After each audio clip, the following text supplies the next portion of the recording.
Bonjour à tous, merci de suivre le 12h30 sur RTI2, la chaîne la plus proche des populations. Au sommaire du journal, les populations de Yopougon sont rouges de colère suite à l'assassinat d'une jeune adolescente par son père.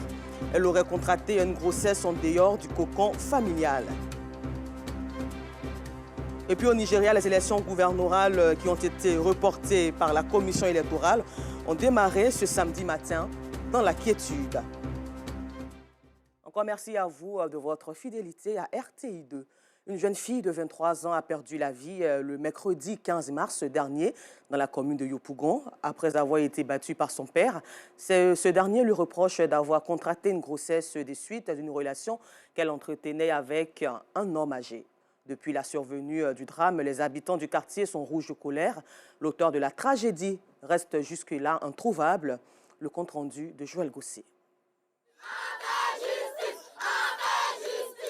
Les habitants du quartier Conon-Fernand de Yopougon, camp militaire, crient leur colère devant le domicile de la famille Fanny. Ils en veulent à Abi et son époux qui auraient battu leur première fille à mort le mercredi 15 mars dernier. Selon des témoins, la victime Mariam, une jeune fille de 23 ans, lavandière, aurait été rouée de coups pour avoir contracté une grossesse. C'est elle qui a attaché son mari et elle. Elle a une mauvaise mère. Et c'est son acte qu'elle a posé est très mauvais. Parce que ton enfant s'est fait enceinter par quelqu'un d'autre, tu l'as tué.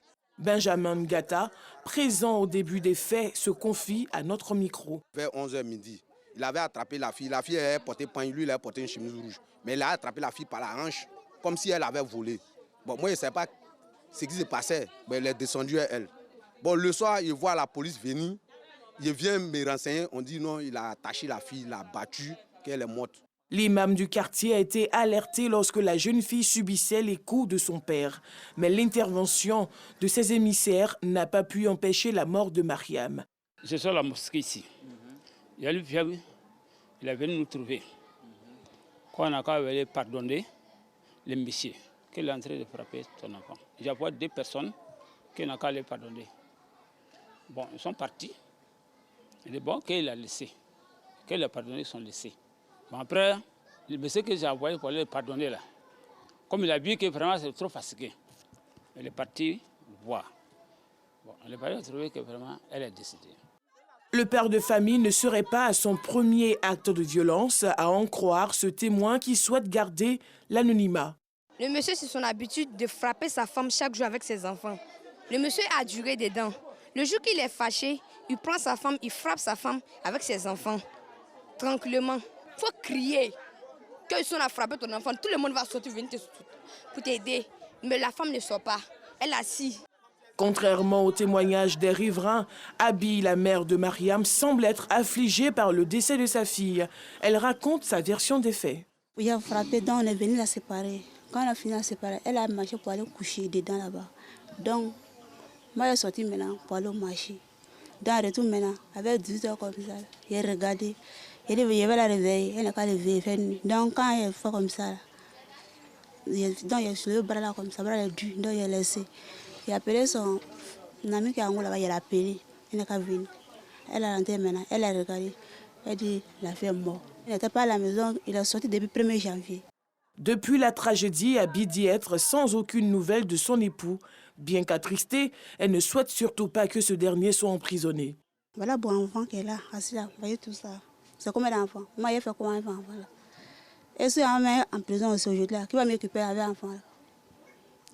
On a Abidjan, qui va payer nos maisons? Personne.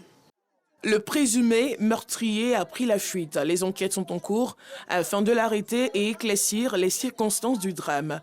La journée dédiée aux droits de la femme vient à peine d'être célébrée, mais elle n'a visiblement pas eu d'impact. Les violences basées sur le genre s'accentuent. Les 3 premiers trimestres de l'année 2022, 5114 cas de VBG ont été enregistrés en Côte d'Ivoire, selon le ministère de la Femme, de la Famille et de l'Enfant. Une occasion encore pour dire non aux violences faites aux femmes. L'eau est une denrée rare dans le village de Benogosso, dans la commune de Port-Boué, quartier Gonzagueville. Habité par plus de 10 000 personnes qui, en plus de la pénurie d'eau, souffrent d'autres situations comme l'absence de centres sanitaires, éducatifs que vous voyez maintenant avec Adam Ankone et Malika Ouattara. Vraiment, ici, on souffre. On a un problème d'eau. L'eau est très sale. Chez nous, ici, on est obligé d'avoir de l'eau minérale pour nous servir. Par rapport aux enfants et par rapport à la santé, on n'a pas le choix. On se lave avec, on fait la lessive et on prépare avec. Cette situation, Jelika la subit toujours. Utiliser cette eau jaunâtre pour ses activités domestiques. Comme Jelika, Diakité, propriétaire de cette ferme, dit se contenter de cette eau malgré lui. Ce forage reste un bien précieux pour l'avancement de ses activités. Mon souhait est que celui-ci vienne installer les tuyaux pour nous donner de l'eau potable parce que avec celui-ci, c'est bien traité. Voilà, autant forage, bon, nous on ne connaît pas trop. C'est ce qui sort du sol qu'on utilise. Mais on sait que la terre, ce qui sort aussi, c'est propre. Mais avec celui-ci, c'est bien traité. Ici, dans cette autre cour, Diabaté se plaint des conséquences de l'utilisation de l'eau du puits sur sa santé. Il n'y a pas celui-ci, donc on est obligé de faire ça comme ça. On fait comment? Souvent même tu te laves avec eau là, il y a des boutons qui apparaissent sur ton corps. Quand tu bois ça comme ça, là, sans mettre eau de javel dedans, tu vois que ton ventre, souvent ça donne la diarrhée. Surtout les enfants même. C'est les enfants qui en souffrent beaucoup. Autrefois même, il y avait une dame, son enfant, on l'envoyait à l'hôpital là. Il a fait coucher, il a fait de 3 ans. Bon, on dit que c'est l'eau. Souvent même là, on est obligé de bouillir l'eau là pour tuer les microbes là, pour qu'on arrive à boire. À Benogosso, village dans la commune de Port-Boué, au quartier Gonzagueville. En plus du problème d'eau, la population fait face à plusieurs autres situations difficiles qu'elle souhaite voir changer. Je suis ici.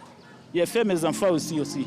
Je souhaite que vous n'ayez nous aider parce que nous n'avons pas moyen à faire de la route là, et puis hôpital, école.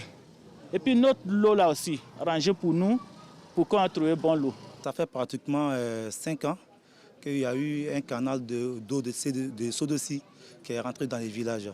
Et depuis là, on nous a demandé de faire des recensements pour qu'on puisse amener ça à leur niveau.